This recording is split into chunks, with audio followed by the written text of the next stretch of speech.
Man, kailan po yung tamang panahon sa pagsisiwalat po ng buong laman nitong hawak po ninyong files? Aabot po ba yan this year or depende po talaga sa magiging sagot ni Sec Vince or you will decide by your own na kung kailan itong tamang panahon na ito?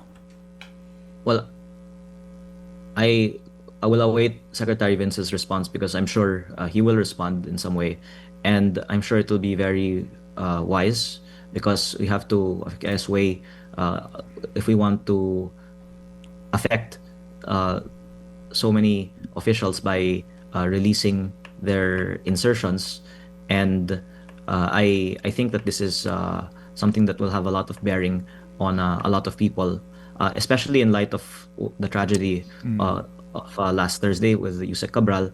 Ayoko din na ako po mismo ay makakaapekto emotionally sa maraming tao. Okay, sige po. So we will leave it at that muna, Congressman. Thank you ho sa inyo pong pagbibigay po ng panahon sa aming programa at kami po ay mag-aantabay eventually nga dito po sa release ng mga dokumentong ito. Ilang pahina po ito, Congressman? Excel spreadsheet po siya. At baka pwede kong sabihin na sa mga 17,000 Wow. plus ang mga line items sa isang tab. Pero parang mga 50 ng mga tabs nito eh.